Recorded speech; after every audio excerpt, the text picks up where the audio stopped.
Good morning. My name is Sheila Lamb, and I'm with the Virginia SBDC network. For those of you that are not familiar with the organization, the Virginia Small Business Development Center is a partnership program between the U.S. Small Business Administration, George Mason University, and local host institutions throughout Virginia. With 26 locations across the Commonwealth, we provide training and technical assistance to small businesses in their local communities. Our one-on-one advising services are available at no charge.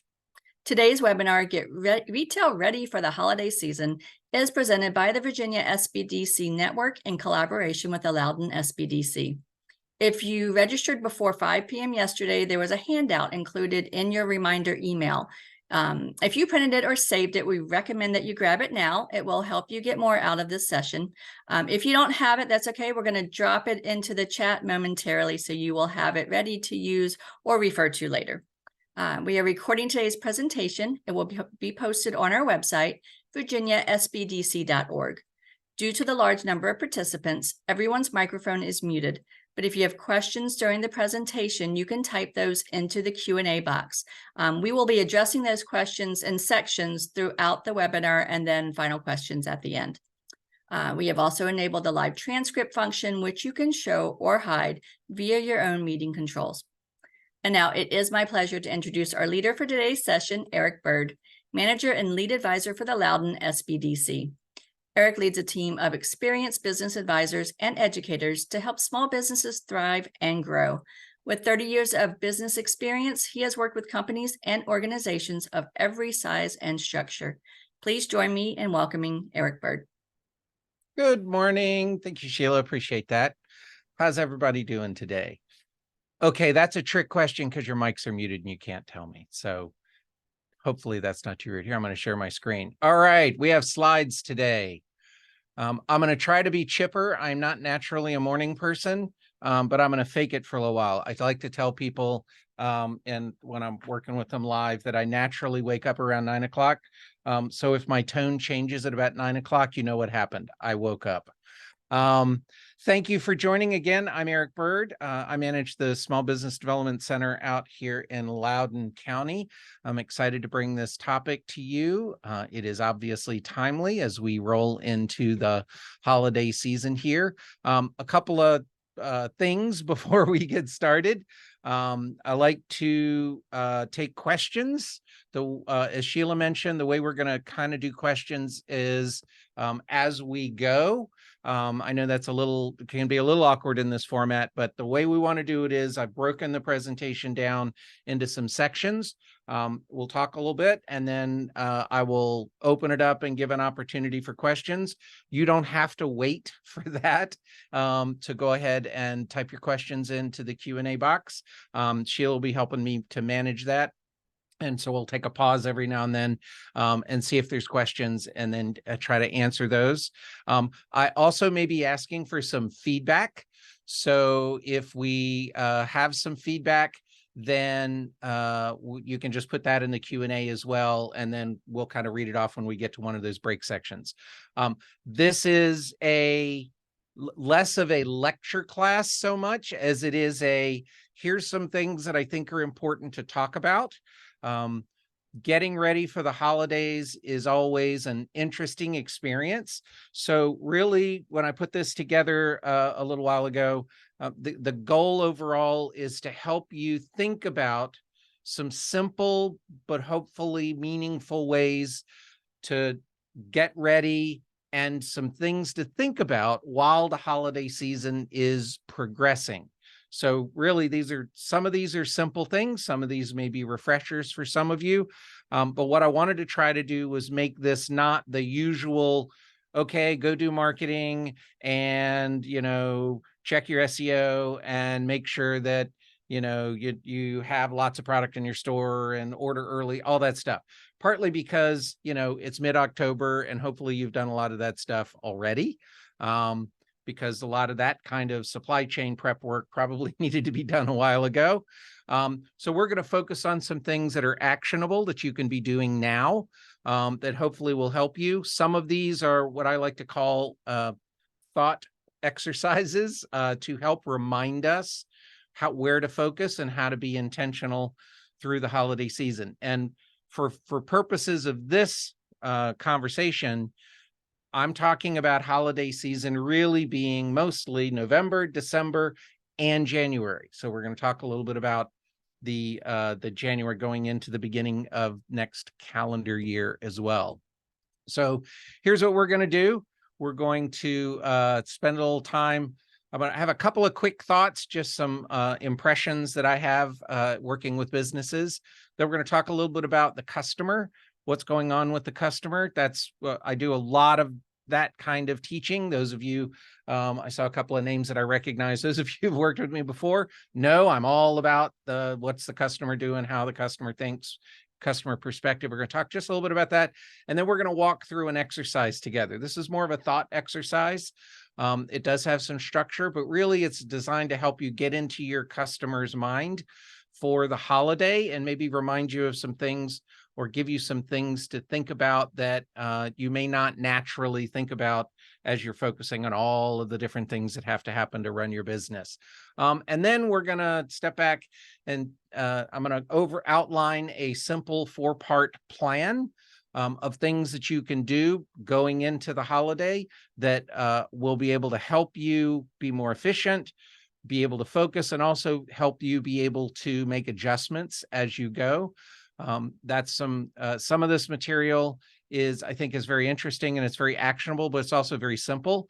And I would like to put out a thank you to Michelle Crick. She's a retail consultant. I actually got some of this material, especially in the 4-part plan, from a training that she did online.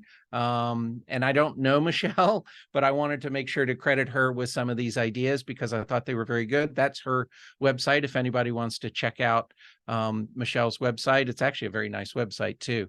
But I wanted to give her a shout out because I thought some of the information that she was sharing was very practical and very simple. And so I wanted to share that with you as well.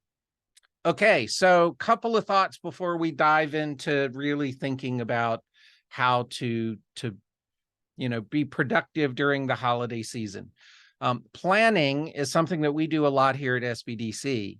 And kind of one of my ideas that I use a lot is, that any plan is better than no plan.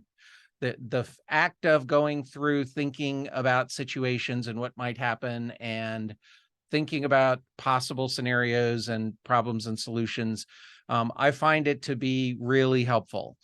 Even if your plan doesn't go as you planned it, which they rarely do. Most of the times we plan things and then they don't happen that way, but that's okay. I also like to remind people that winging it is not a plan. And a lot of us end up winging it partly because there's so many different things that happen that we didn't plan for. So there's a certain amount of improvisation that has to happen while you're running your business. But thinking through things in advance is always helpful. So any kind of prep that you are gonna do for your business, it will help. It does pay off. If nothing else, it helps you be a little more clear and bring a little more process to what you're doing during the really busy times. Along with that, simplicity. Some of these things don't have to be overly complicated. I don't know if you're like me, but my brain naturally jumps to complexity sometimes. And as my friends and family like to say, I can overcomplexify anything if I really try hard. So what we want to do is we want to actually try to clear some of the complexity out and think simplicity. What are some really basic, fundamental, foundational things that you can do that are going to help your business during the holidays? By the way, this is not a bad idea for the rest of the year too. There's so much noise out there, especially advice and people talking about what you should do and what you shouldn't do and how you should do things. Sometimes it's nice to kind of step back, take a deep breath and think, well, what's the basic thing going on here? And then following that, do what you can do. If you can't do a whole full 4-part plan, fine, that's okay. Again, any prep is better than no prep. Anything you do is going to help pay off. We're talking about up to 25% or more of revenue for retail businesses, especially during the holiday season, during those 3 months. So it's critical that you really are intentional and think about it and pay attention to what's going on. So anything you can do to help get a little bit more business in the door, be a little more profitable is going to be a good thing for your business. And that's what we want to see. All right. So with that, let's talk a little bit about your holiday customer profile. Now, the Sheila mentioned the handout. If you were able to download it, if you got the email and the reminder and downloaded it, it's a PDF file. It's very simple. If you need to get it now, Sheila provided the link, so you can download it now. You can print it out or print it out later if you want. You don't have to have the sheet to do this thought exercise. Might be helpful if you have a piece of paper and a pen or a notebook or something else nearby. Grab it so that you can jot some of these things down. I do find that writing things down is very helpful. A lot of times it kind of gets it out of your head. Now, the purpose of this little thought exercise is that we want to understand what's going on with our customer. Excuse me. And one of the best ways to do that is to really get ourselves out of our own head and into the customer's mindset. Actually, I was watching a video online the other day. It was a gentleman from the, shall we say, the intelligence world, talking about an interesting concept. And he was talking about perspective, and that we all have our own way of seeing the world. Everything that we do is from our perspective. One of the things that I talk about a lot when I talk with businesses is the fact that you are the expert. So you are the expert in whatever you do. The client is not necessarily the expert in what you do. So you have a certain point of view about what you do that is different than your customer. And so it's easy to make assumptions about your business and take actions and do things from your perspective, from your position as the expert. Now, whatever expert means, it doesn't necessarily have a specific definition, right? So you know more about the process, so you are looking at their business differently than they do, or you're looking at their needs or wants or how they shop or all of that thing different than they do.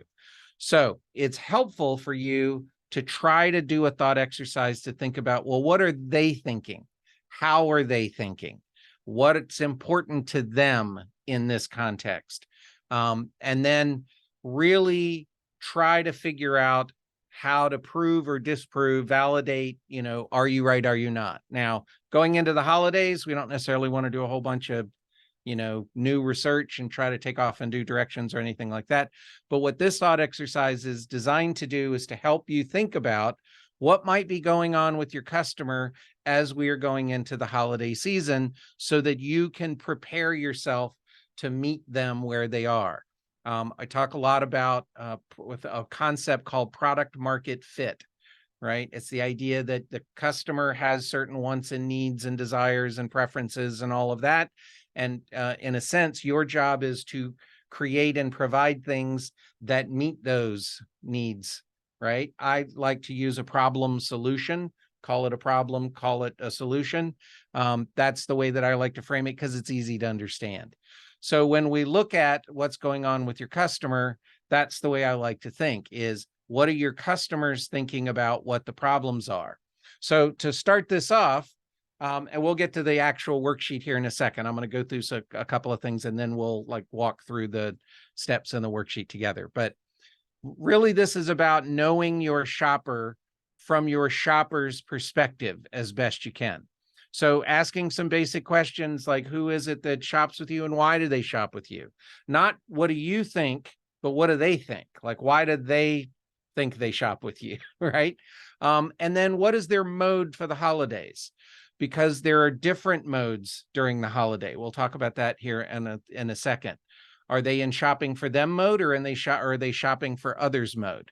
Because that's going to shift what they're looking for and how they're going to be doing what they're doing. And it also shifts what they're expecting from you. So understanding what is it that they're expecting when they come to when do you come to your business or interact with your business? What is it that's going on for them, and what is it that they're expecting so that you can meet those expectations? The concept of value, I teach that that's what everything in your business revolves around. The purpose of your business is to create something of value or create value for certain groups of people. Those are your customers. You're not creating value for everybody. So I like this idea of, well, what is the problems that they have? And by the way, problem isn't just negative. Problem could be aspirational. It could be a positive. I want a better thing. I want a bigger thing. I want a more of this, right? That's a problem in that they don't have it and they're trying to figure out how to get it. But it's actually a positive. The holidays are perfect for that. I need to get gifts to make lots of people happy. Okay, that isn't necessarily what we think of as a traditional negative problem, because it's not.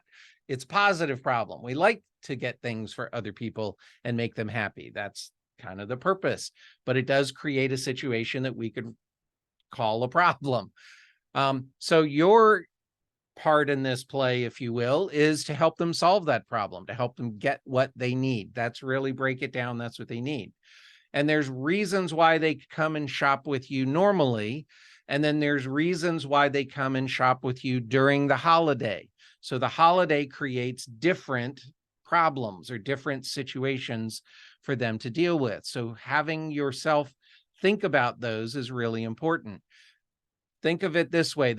I like to say there's different shopping modes, and gift buying is a separate motivation than going out and either doing regular shopping for you or your family, or for shopping for something for yourself, right? It also is an opportunity to draw people looking for others, who normally come to shop with you, or maybe people who don't normally come to shop with you. So thinking through some things like, how do people find you? Is it through referrals, word of mouth, ads, social media posts, billboards, skywriting, like whatever it is?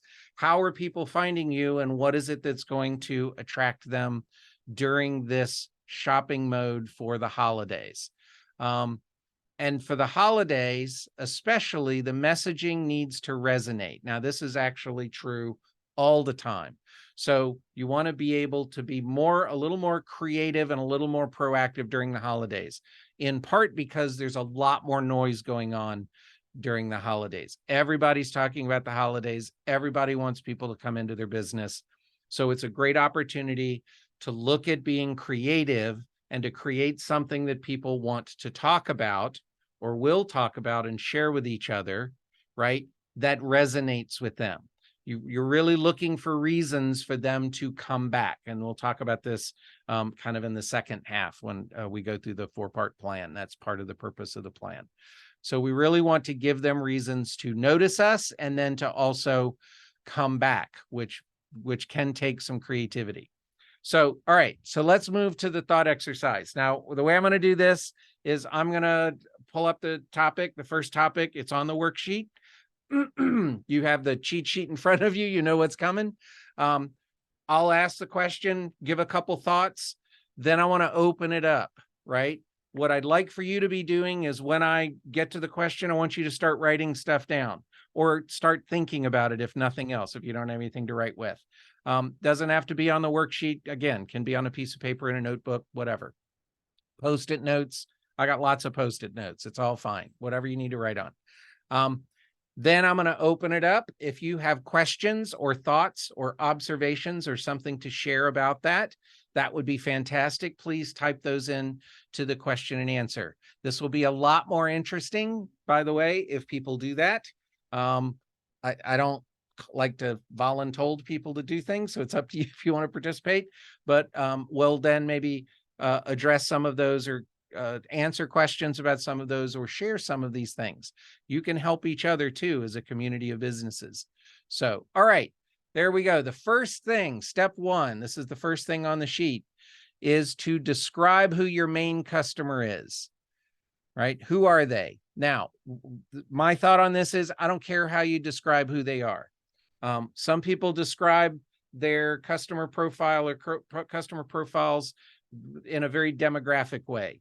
Women 24 to 35, single, married, whatever. Some people are more behavioral about it. You know, people who own small businesses in Tidewater area, whatever. However you describe your business, just describe your main customers, not all of them, but the people that you are your main customers, especially those you expect to come in during holidays. So just take a minute and do that.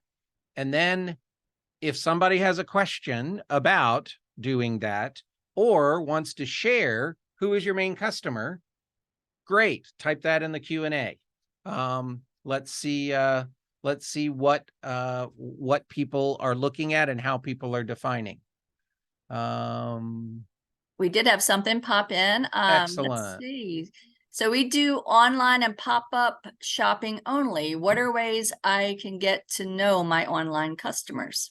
That is a fantastic question. Thanks, Martha, I guess it is. So regardless of what your business is, what you want to be thinking about is what is bringing them to shop with you. Now, when I say bring or come or whatever, that's not a physical term. In your case, they're coming to find you online, right? So why are they coming to find you online?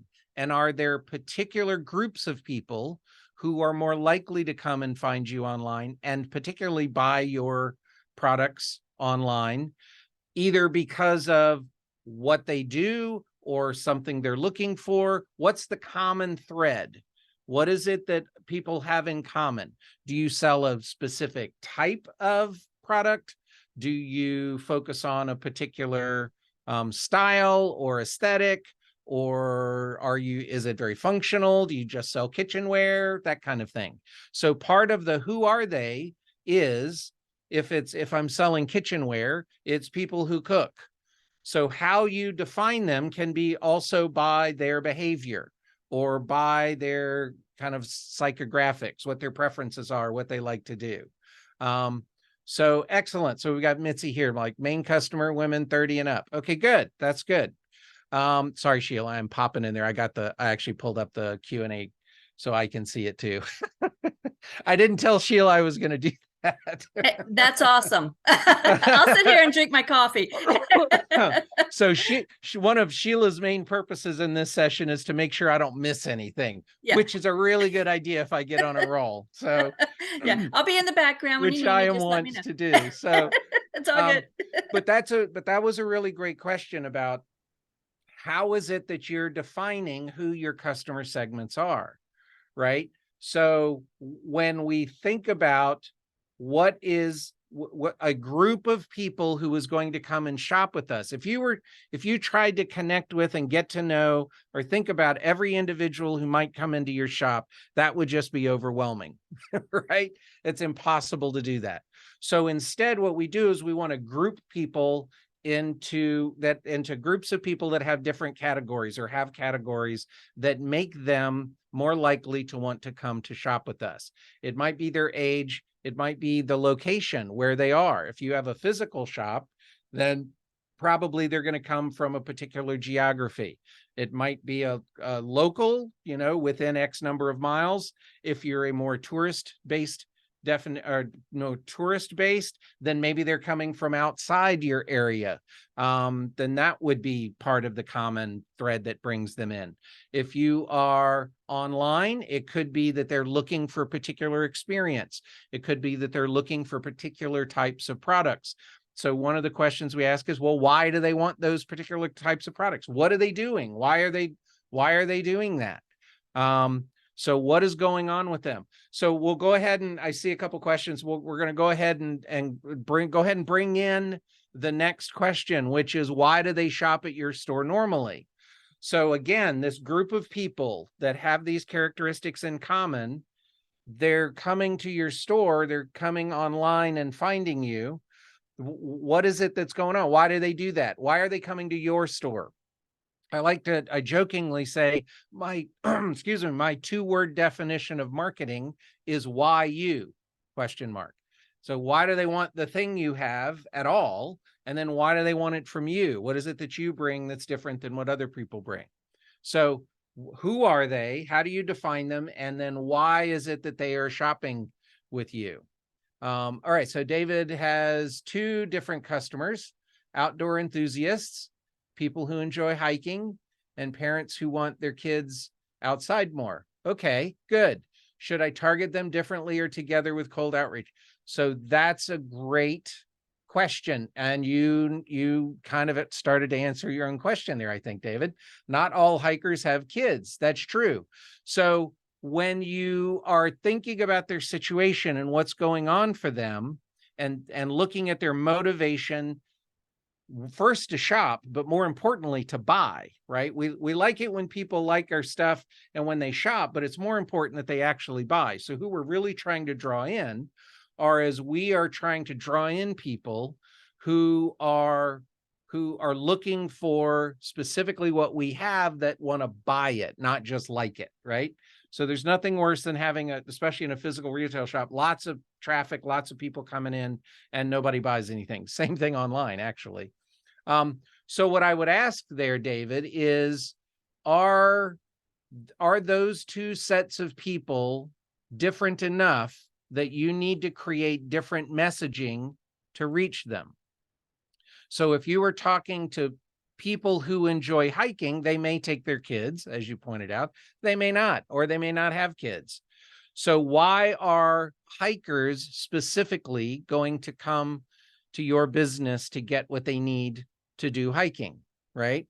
So are there specific things about hiking that you can emphasize that are special about what you carry, especially compared to other things that are available to them? And if so, then that sounds like that might be a subgroup within your overall customers. And maybe you should create some messaging, create some content, create some experiences, maybe set up a special section in the store. There's lots of different ways to do this that is particularly resonant with them, that speaks to them, that they understand, oh, these things are for me because I'm really into hiking, that these things relate to each other. And then for the parents who want their kids outside, what's going, again, get in their mindset, right? What's their perspective? What are they trying to do? Someone who's going to go hiking is looking for things so that they can go hiking. A parent who wants to encourage their child to go outside, they're thinking about what's their child going to be doing with this thing, right? What is it? How is their child going to work with this? Do they bring their child with them? Do you create information or create things that are also interesting for the child? So again, how you do that really depends on what's going on with that group of people. How is that parent going through the process of thinking about, oh, I want my child to spend more time outside, less screens, more activity, fresh air. Okay, that's great. That's the parent. Well, then how is the parent going to go about doing that? Right? What kinds of things are they looking for? These family type events where they're going to go with, or are these things that they're going to send the child out and the children are going to play individually or together, right? So anyway, just some thoughts around that. So you may need to do both, depending on who you're trying to pull in with cold outreach, whether that's, email, or whether that's social media, or whether that's Google ads, or whatever it happens to be, who are you speaking to when you're sharing that out? So that's a good one. Sorry, I was a little long-winded, but I think there was a lot. That was a really good question because there was a lot in there. Hopefully that was useful for everybody else. All right. So Mary's got women who practice self-care, cook. That's good. Yeah. So you've got some behavioral things there. And then what you do is you create unique products for those people to do those things. And that's why they shop at your store. I'm assuming that's what this is, right? So excellent. So hi, Keisha, how are you doing? Mobile. Okay, good.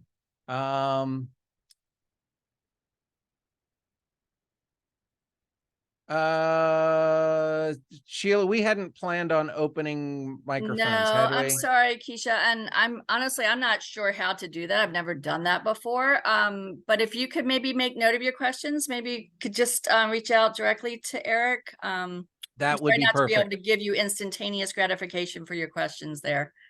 Yeah, so if you have a question, maybe jot it down or put it Yeah. somewhere, and then when you're not driving around, if Yeah, you be want to safe. email me, that would be fine. Yes, safety first. Yes. Right. Then Thanks. feel free to send that to me, and I'll do my best to answer it or interact.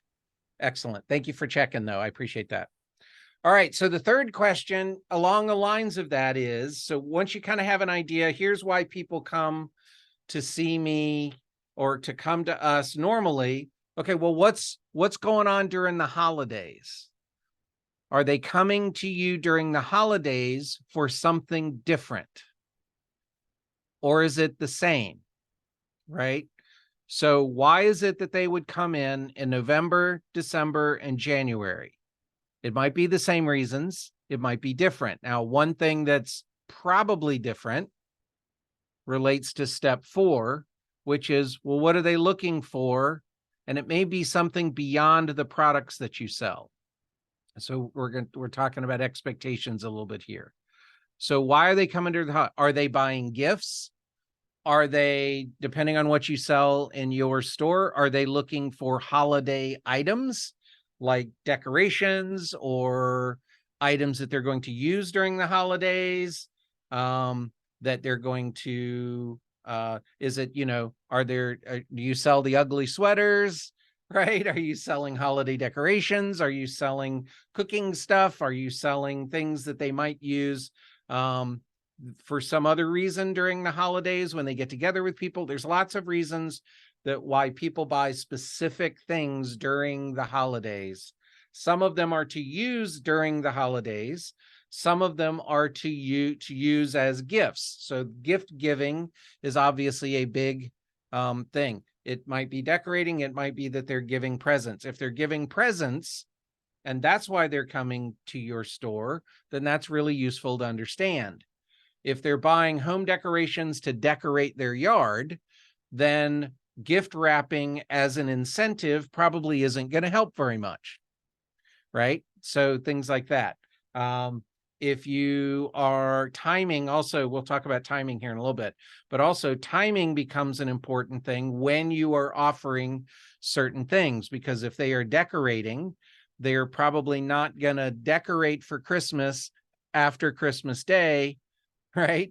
They already have done that, hopefully, right? Now, there may be some exceptions, but generally speaking, most people buy the decorations earlier and put them up and enjoy them and then take them down. So if you're selling those kinds of things, those items are going to sell earlier in the holiday season than later in the holiday season. Okay, so we're going to, again, we'll talk a little bit more about that rotation of items and things like that here in a little bit. So just giving some thought to what are they coming in for? And then what are they looking for beyond your products, especially? So do you offer special expertise? Do you have particular ideas? Do you offer services with your products? Do you have a particular, I was going to say aesthetic, but maybe it's more of a personality. So there's a shop here in Leesburg that has all kinds of little kitschy stuff, very, very clever little items all over the store, right? And it's talk about like stocking stuffer, little gifts, little things like that. They have a whole bunch of different stuff in the store, and a lot of them are humorous. A lot of them have, witty sayings. Some of them are focused on particular groups of people with particular interests. There's the cat people and the dog people and the golf people and the, all of those kinds of things. So what are people looking for when they come to your business? It may be a part of what they're coming for is the experience of the shopping. If you are a physical retail store, then they have, then there's a particular kind of experience that they may get. Like I said, the shop here, when we go in, it's nice because there's always some browsing around and looking for the cute, funny things, and seeing what's clever and, that kind of stuff. So that's part of the experience, right? That can draw people through your space. If you're online, actually same, right? What are you offering people? What are you presenting to them on the website? How are you presenting things to them on the website that creates an experience?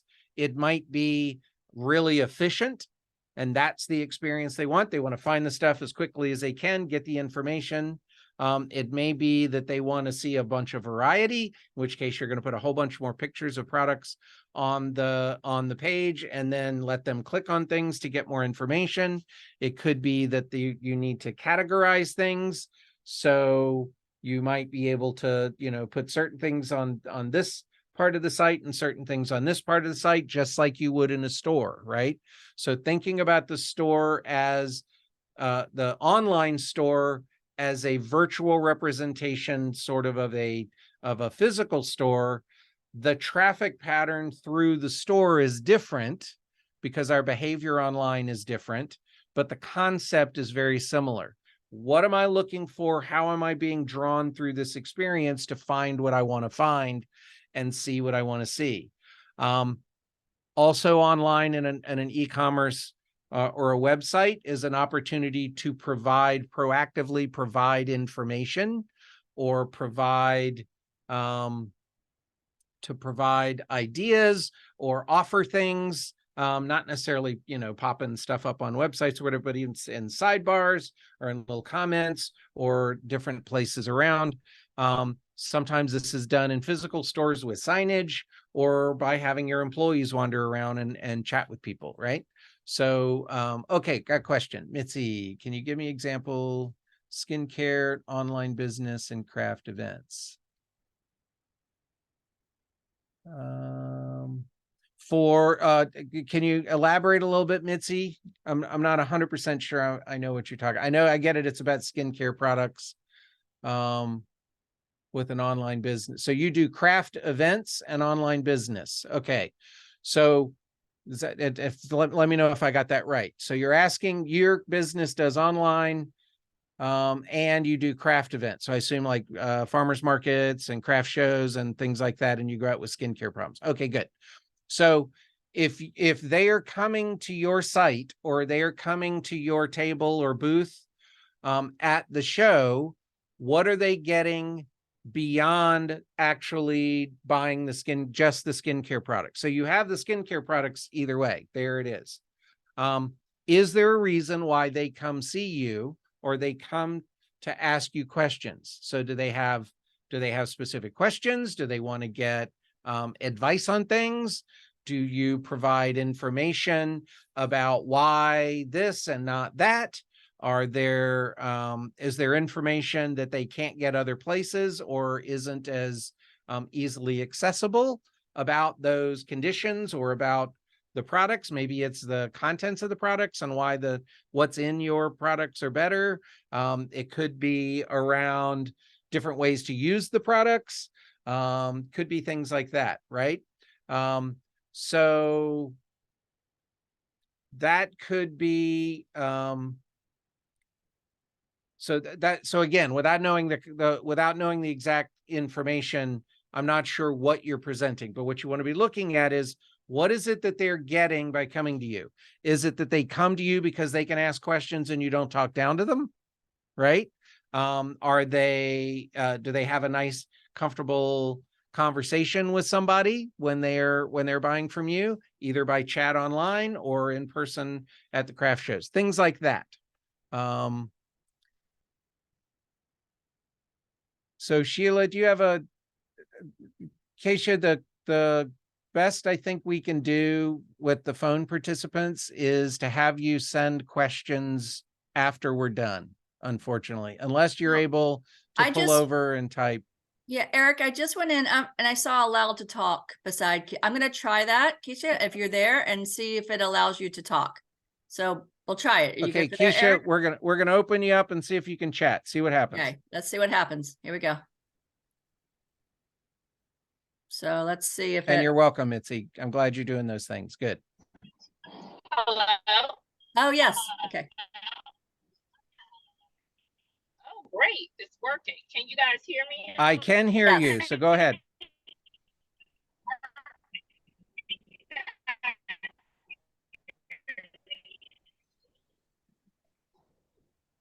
All right, the microphone is on, but you're breaking up.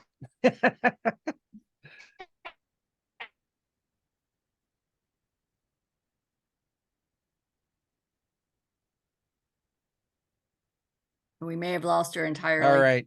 Keisha, when you get to a place maybe where you have a little more stable signal, you know, type in when you're back and we'll come back to you. I want to keep moving forward a little bit here.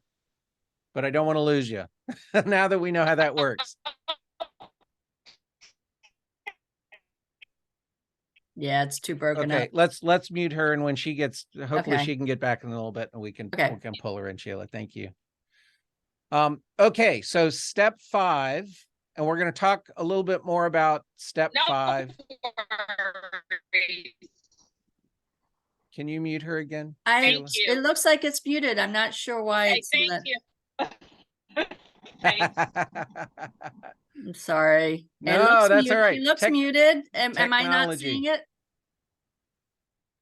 Okay, it looks like she's muted. Yeah. Okay, good. Okay. So, all right, so let's move forward. Now, just very briefly, what are their expectations when they are coming to you? All right. So here's what I mean by this. There are 3 parts to that question. There are expectations before they shop. There's expectations while they're shopping.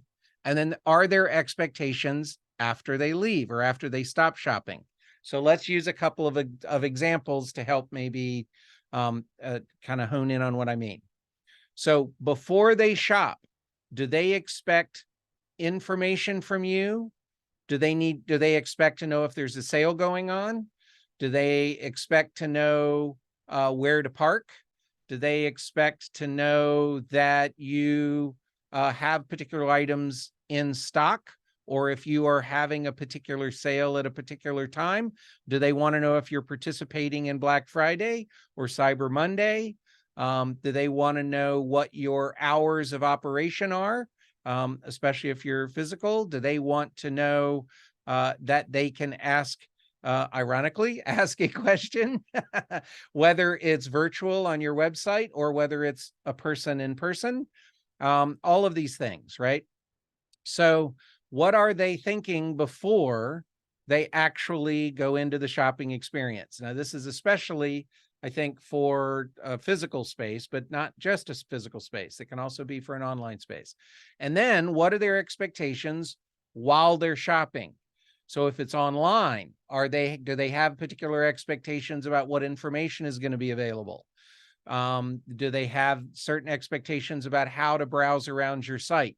Do they expect that things will be grouped together or that it will be easy to navigate from one place to another?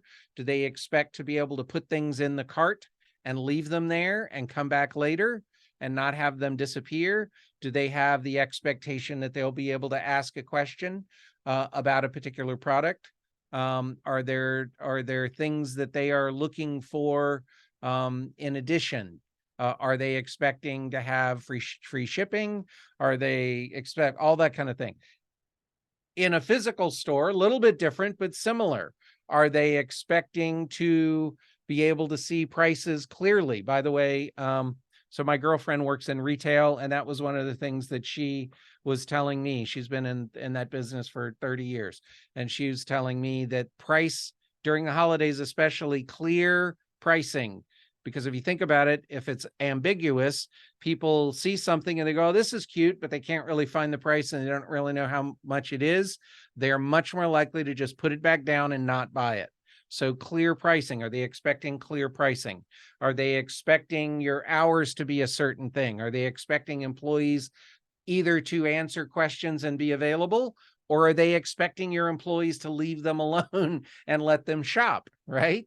So sometimes a particular group of people is on one side of that, and sometimes they're on the other side of that.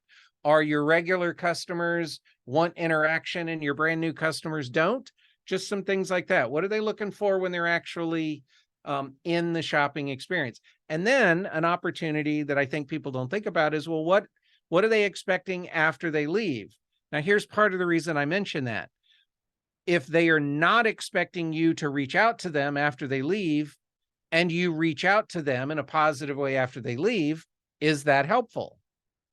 And and I don't know the answer to that question. That's something that, you want to think about, because sometimes people don't want you to contact them afterwards, but we want to put them on our email list, and we want to start interacting, and we want to start sending them stuff to get them to buy more stuff. Well, their perspective may be, I don't want that. I'll come back when I want to.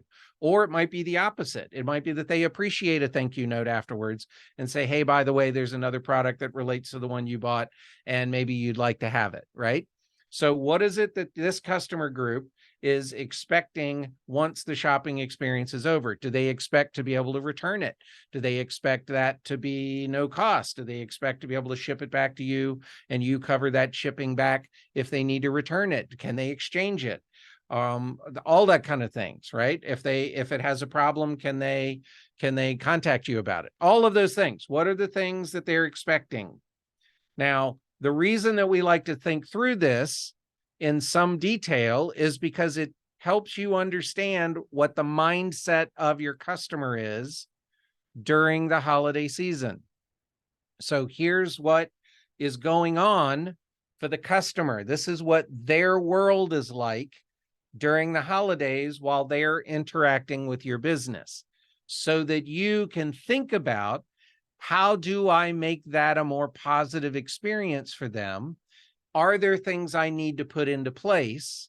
Are there things that are really important either to do or maybe not to do that are going to match more specifically with how they're thinking, what they like, et cetera, et cetera?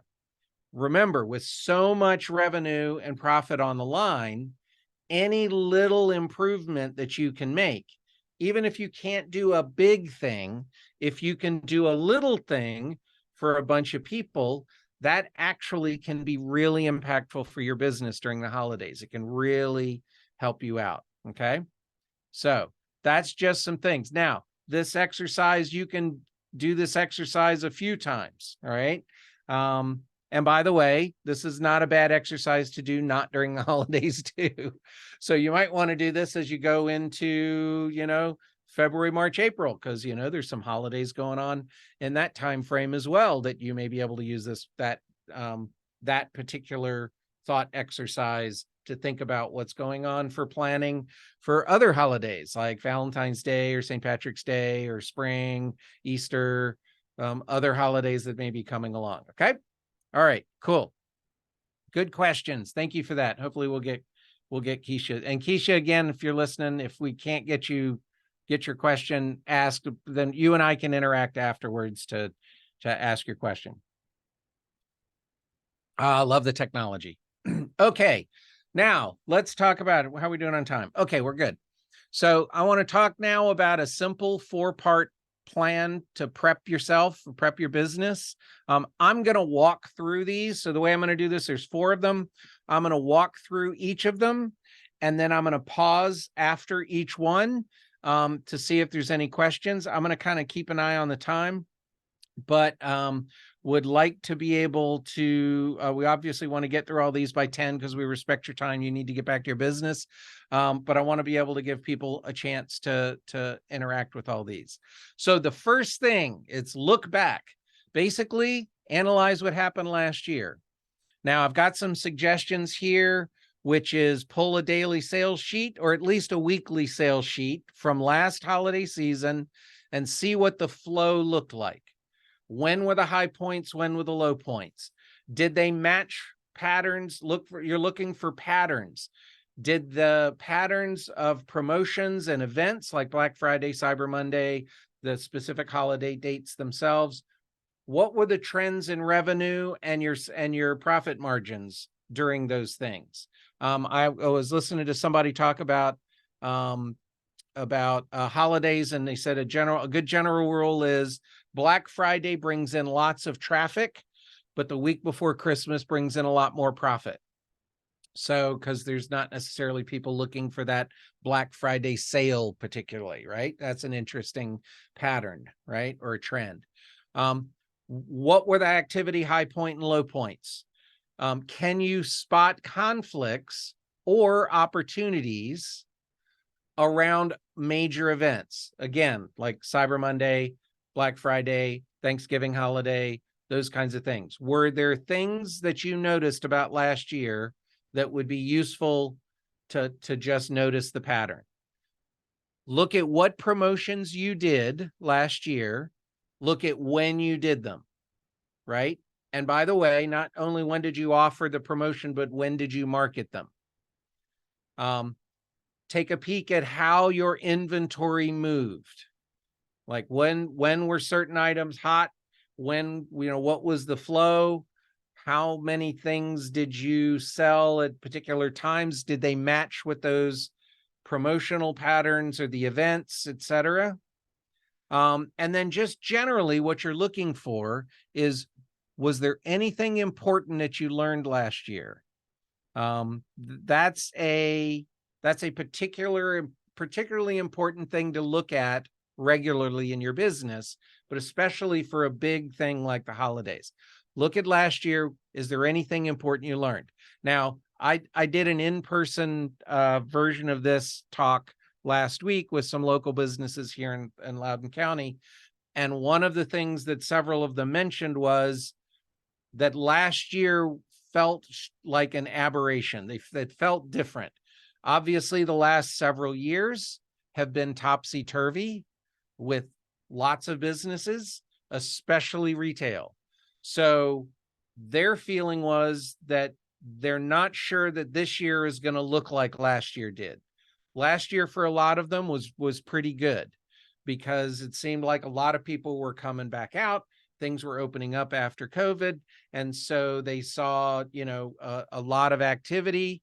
And what they were saying was they weren't necessarily seeing the same level of activity this year that they saw last year. Now, that may not be true everywhere.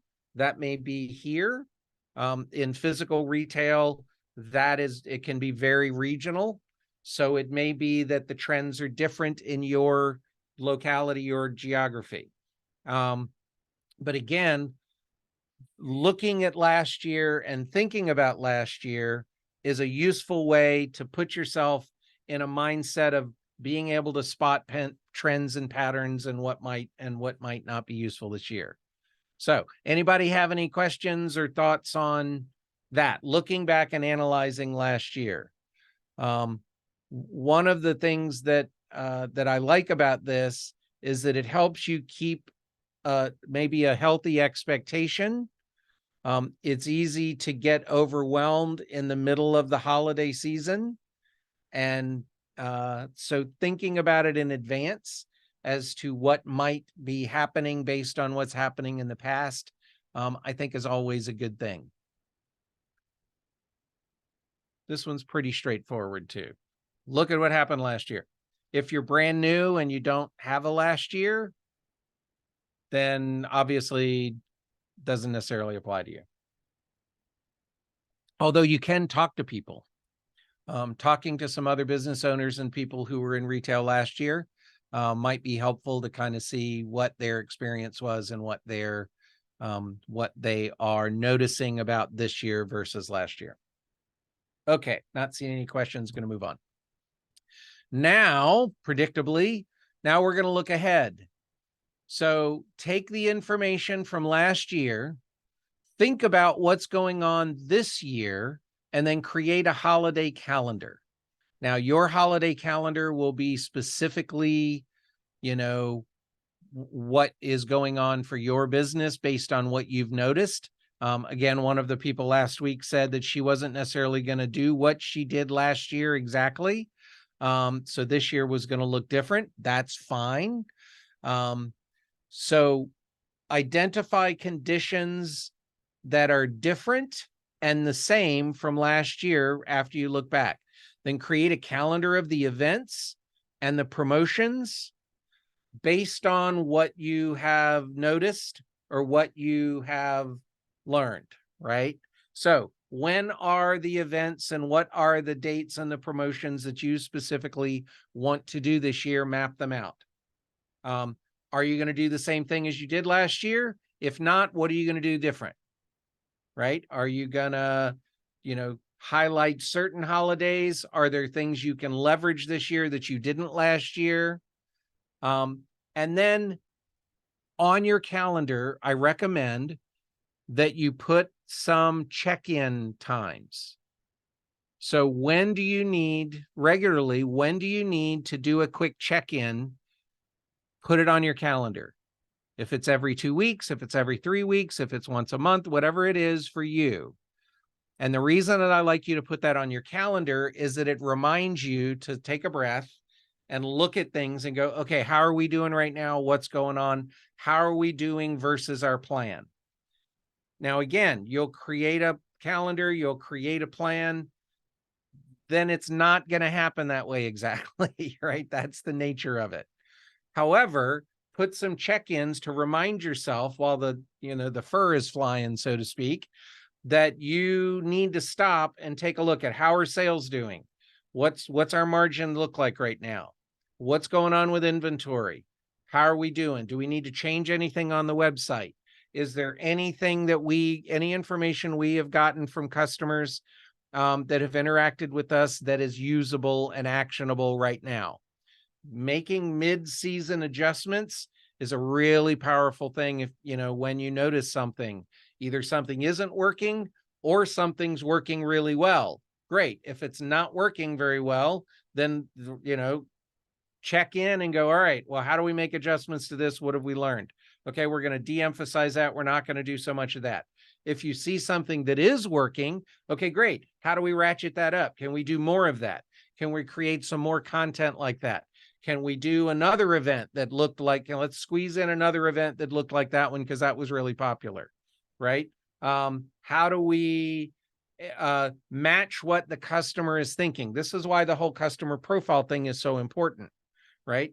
You want to identify what's going on with the customer, watch the patterns and trends of their behavior, and then try to match that as best you can, because that's going to make it easy for them to not only find you, but also to buy and to interact and maybe buy more, right? So one of the things that happens during the holidays is impulse buying can be a nice revenue generator for your business.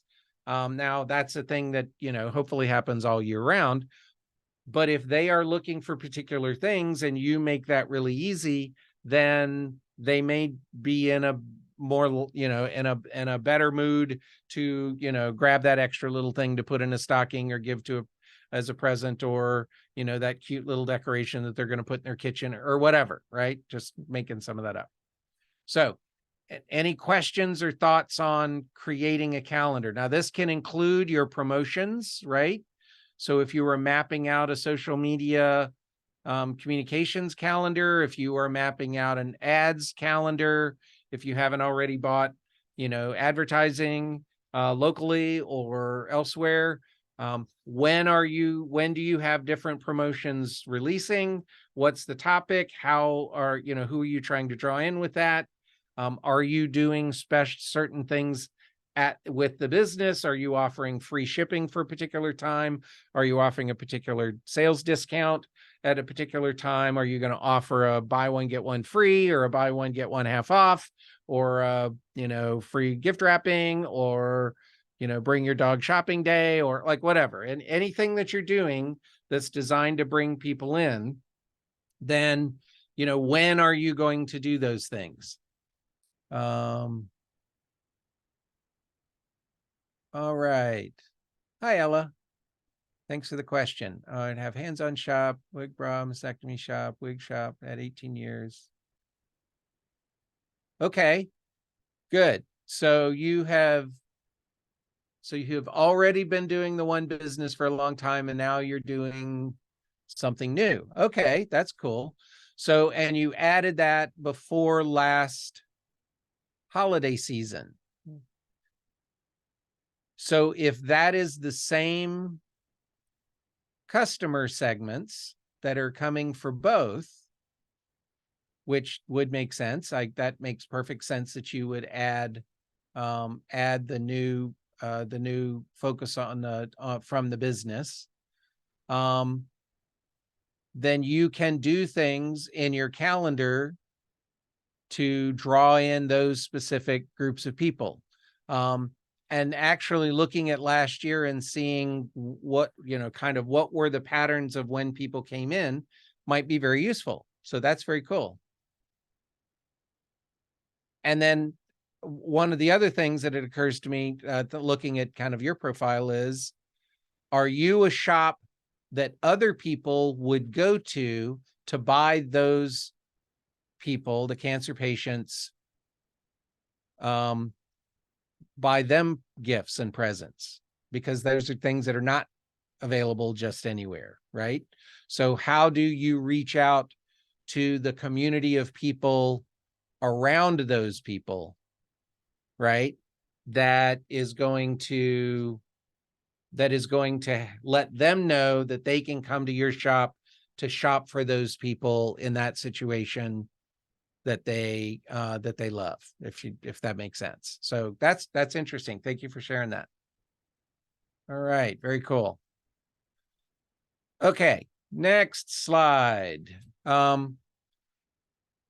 All right, so keep things moving. Now this applies a little differently to online than in person, but it's the same basic concept. So here's the ideas. Map out a rotation schedule for your products. And the reason that I recommend, and this is one of the things I got from the other retail expert, right, is you don't want to be trying to figure out how to rotate inventory on the fly if it's really busy. So again, this goes along with put on the calendar a time to check in and a time to look at things. So when you do a check-in, maybe that's when you coincide your rotation of your inventory and your products, like move your merchandise around basically, so that everything feels fresh, right? So take a look at if you have things on order, when are they going to arrive? What's your on order look like? When are you going to have stock of certain things? Is it staggered? Do you already basically have access to everything that you're going to have for the next 2 or 3 months? Do you have an order coming every month? What is it that it's on that order? Plan when you're going to bring new items onto the floor. Now, but in an e-commerce setting, onto the floor is maybe onto your homepage or onto wherever it is you are highlighting items, right? Or when you have a section of the store that has certain categories of items, don't always have the same thing necessarily show up on that search. Maybe you have the most popular item be the first item that's seen, but maybe change around and have other items show up as well on that page. Same concept in the store. You want to create the concept that things are changing, that there's something new to come look at. This helps to drive people coming back.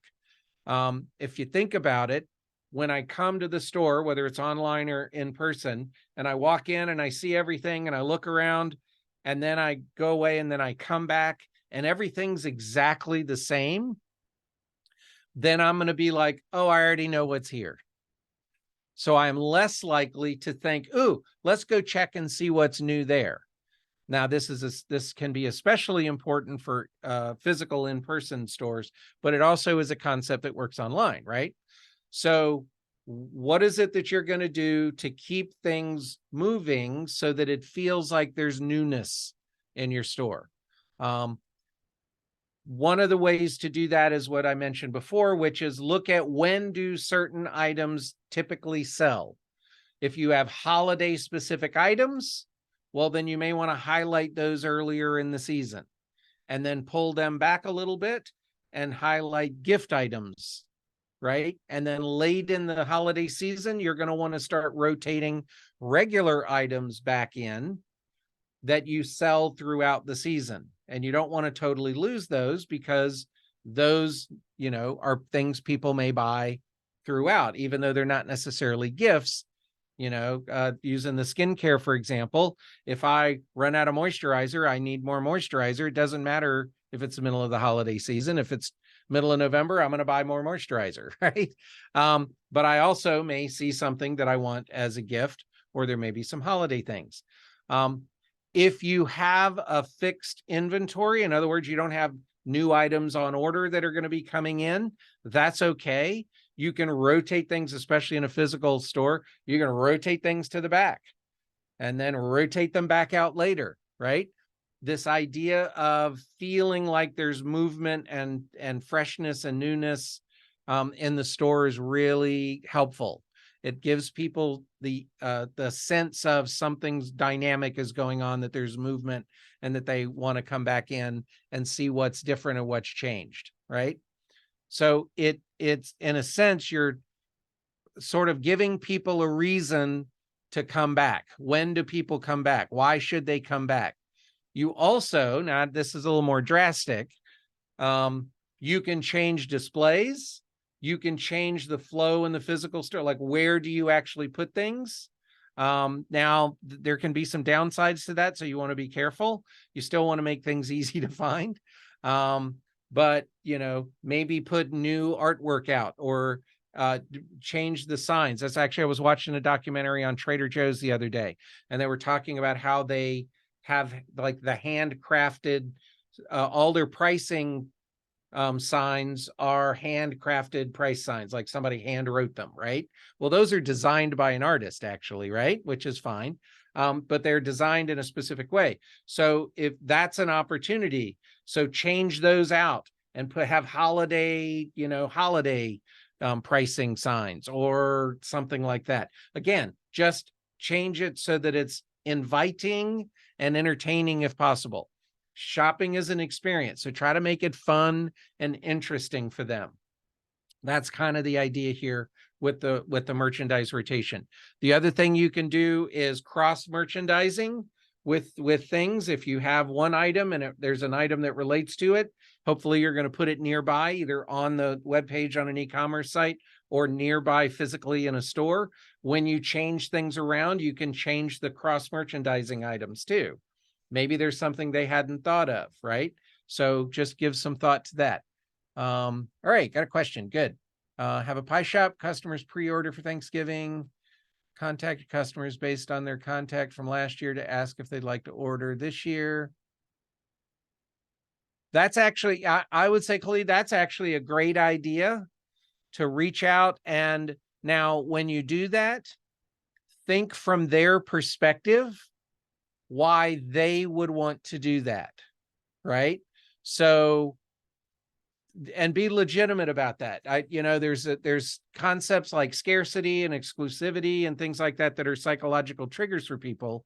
But they work best, and they really only work well when they are genuine and they're not read as baloney. And humans have great BS detectors, right? So if I want you to do something and I present it like I want you to do it, you're going to notice that, right? So I love that idea, because it could be a good customer service moment to say, hi, Thanksgiving is a hugely popular time. If you want to make sure to get your pie in time for Thanksgiving, this is what you ordered last year. Is that what you're going to want again this year? If you want to put in the order now, we'll schedule it in to make sure that we make that for you. So I think that's a great idea. So it does two things. One, it helps you understand what the demand's going to be. And two, it helps them understand why they need to order maybe earlier. And it also prompts them to order from you, right? It also is a nice reminder of, hey, by the way, you got a pie from us last year and you really loved it. And we really appreciate your business. And we want to make sure you can get it again this year. We know we're going to be busy. Let's make sure we get you in the queue, because we'd really love to make you a pie this year. Right? So I think that's a great idea. So some of it is what you do and some of it is how you do it, right? I think that's a fantastic example. Thanks for asking that question. I think that's a really good example. All right. Any other questions about this kind of rotation idea or freshness? Not a word I necessarily use all day. I would start doing that. I mean, I guess it depends on when they start planning for the holidays, but you might actually send out some kind of initial now even. You know, we're a month out. So, you know, some of it depends on how quickly can you turn around orders. If you only bake pies that you have pre-orders for, then you might put out an initial note that says, hey, by the way, we actually have opened up early, and if you want to pre-order now, you can. And then maybe put something in there like, and we recommend you, whatever you do, that if you're going to order with us, you order by this date so that we ensure that we have your order in and we can get everything, you know, baked in time. So, you know, don't send out a, you have to order now, right? But send out a, hey, just a quick reminder. And then I wouldn't bombard them with that. Maybe send one out now, then send one out in a couple of weeks. And then, you know, then get a little more frequent with it up to the point where you have a deadline. Not sure what your deadline is, but up until the deadline, you might want to send more reminders. Obviously, give people an opt-out. You also might want to look at, if you're sending it to your general email list, if there's a way to do this. If people do pre-order, you probably want to drop them off of that email send if that's possible. Because, you know, if you start bombarding people with, hi, don't forget to order your pies, and they're like, well, I've already ordered my pie, then that's something to maybe think about, which could be part of your planning. You know, I know a lot of the sites have, if you've, you know, you can resend a campaign to a group of people, and mark it, don't send to people who have responded or something like that. So there may be something that you can do there. I'm not sure. That might take a little more manual hands-on for sending the email list, but that's just a thought that comes to me. If you're not sending a whole lot of emails, then it may not be overly critical. So anyway, just a thought. Great question. Thank you for asking that. Okay. Next question. Next pointer in your plan. Create a clearance strategy. So here's the thing that I learned from Michelle about clearance.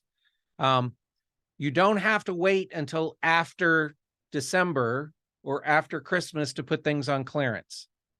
So using the clearance as a mid-season promotional device can be really helpful, especially if those items are not selling well or it's not selling like you thought. One of the people I know who's in retail says every year she has something that is supposed to sell like hotcakes that doesn't. And so that's often a good item to look at, a mid-season clearance sale for those things, right? Move those things to clearance to try to get them out of your inventory and recoup your money. And part of the reason is twofold. One, especially if you're in a physical space, inventory takes up space. If it's on shelf space, it's shelf space that could be given to something else. Also, it's holding your money. So you have money sunk into your inventory that you might need for something else.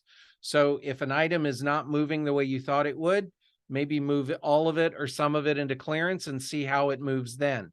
Because if you can clear it out and get some cash back, even if it's a smaller margin, then that might be worth doing.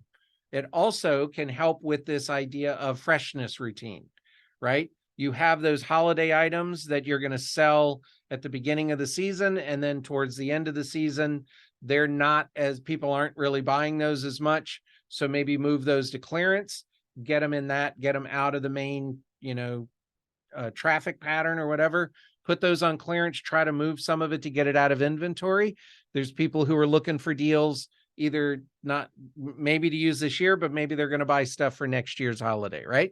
So there's several ways that you can use clearance. Some of the clearance items are good for impulse buy, last minute items that people are getting something else. If you have the clearance, easily accessible after they've done their main shopping, and maybe they can grab something that because it's on clearance, it's a little impulse buy, sort of like an upsale kind of a thing. The other thing is to have think about when you're going to put things on clearance after the holidays or during the season, so that you build that into your calendar, because you also can promote those things, right? You first off, you don't have to wait until January to put everything on clearance. Second off, if you know you're going to have a clearance sale in January, then map out when is it that you're going to have that, and when are you going to start promoting that, so that you are ready for that and you can start sending that out, because the holiday money, flows into January as well. And so a good clearance strategy can be really helpful in bumping up and driving some more revenue. And again, not necessarily overcomplicated, but just think it through. When is it that your customers are typically looking for clearance items? Do your customers usually go to the clearance section? If you're an e-commerce, same thing. How many people that visit your site go to the what's on sale section? I know that there's some websites, some e-commerce sites I visit. I am very likely to go check out the what's on sale, even if I don't buy anything, right? But every now and then I'll see something and go, oh, that's a great deal, and I'll grab it. So just a thought, create a clearance strategy. All right, Martha, I have huge success back. Mystery boxes of slow sale things. Oh, that's a great idea. And they're already packaged up as gifts. So, and that's kind of fun. Talk about gamifying a little bit, right? So it's, hey, you're going to give somebody a present and you don't know what it is, but you trust us. We're not going to put anything, totally unexpected in the gift in a bad way, is what I mean there, right? In the mystery box. So you're going to have some items that, you're not sure what they are. It's a fun way to try some new things. And I like the idea of using your slow sale, items, the things that you would put on clearance, put some of those in the mystery box and move those along. And the mystery box maybe even creates a little higher margin for that. That's a fantastic idea. Thanks for sharing that. Well done. I love that idea. All right. Anybody else have questions or thoughts on this?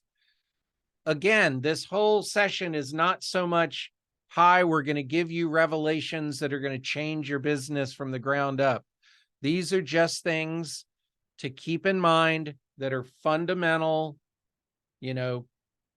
basic things that you can do, that you want to keep focused on, that you want to make sure you're thinking about, so that as things get busy, you have a roadmap of what to do and when to do it.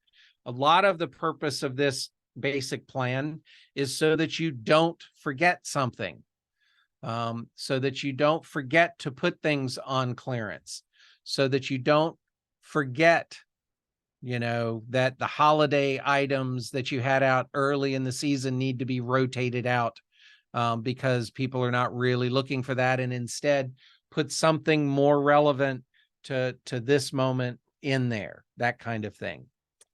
Okay, so that's basically what I have to share today. We got a little bit of time left. Anybody have any other questions or anything that you would like to share or things that you would like to say? We do ask that you please fill out the evaluation for us. We like to know how we're doing and whether this kind of content is helpful or useful. That's very good for us. We really appreciate before you log off, if you'd share that in the webinar evaluation poll that popped up. And I'm here to answer some questions. As you can see, Eric, there's nothing in there right now, but please, everyone, take a moment. If you have anything else on your mind, pick Eric's brain about or share your great ideas. We'd love to see them and hear them. And just feedback in Q&A. Was this helpful? I mean, I know we're going to get evaluations and that's all fine. It's, you know, anonymous and all that fun stuff.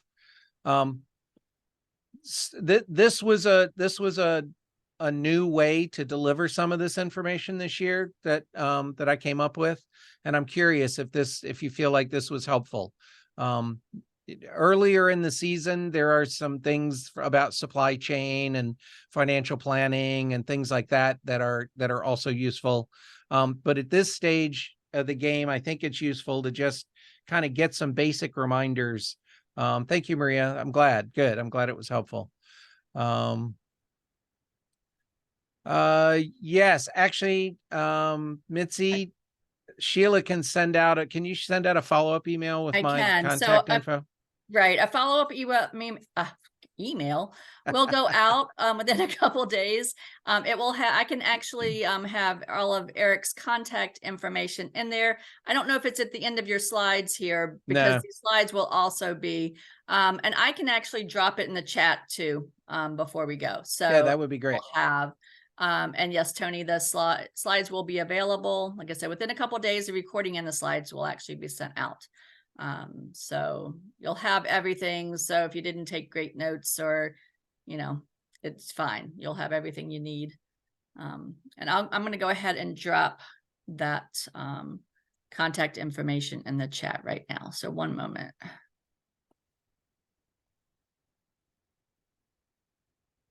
And we even did okay on time. For those of you that have been in some of my other classes or have worked with me directly, I tend to like talk a lot. So this was good. Good questions today too, by the way. Thank you all for participating. I really appreciate that. It's really helpful, I think, for you all to share with each other also the ideas and things you're doing. And it helps other people either evaluate the ideas that they are having and wondering, you know, kind of, should I do that? It was like, Khalid, I like that you asked, you know, okay, well, what do you think about timing on this? It's like, yeah, that's a great question. And sometimes with all the noise and you should do this and you should do that and you shouldn't do this, it's, you know, it can get really confusing. So I think it's really helpful for business people to support each other and sharing what they're observing and what they see. Because, you know, you're in the middle of the, you're in the trenches with each other, so to speak, right? And different areas are a little different. So like we're up here in Northern Virginia, and so the environment is a little bit different than it is in different areas of the state. So it's not something that I didn't want to come out here and go, here's how you do it, because I don't find that helpful. So. All right. It looks like we don't have any other questions. A couple people are dropping off, so I'm sure we're all starting our day. So Eric, if you're finished, I will go ahead and wrap us up. Perfect. Okay. Again, I do want to thank everyone for attending today and filling out the poll. You will receive an email with a link to the recording and the slides. And if you would like to sign up for upcoming webinars or access recorded webinars, please visit virginiasbdc.org/training. SBD resources are designed to be used in collaboration with your local SBDC advisors. You can sign up for a free and confidential session by emailing help@virginiasbdc.org or via our website. And we do hope to see you at our next session. Take care, everyone. And thanks, Eric. Bye.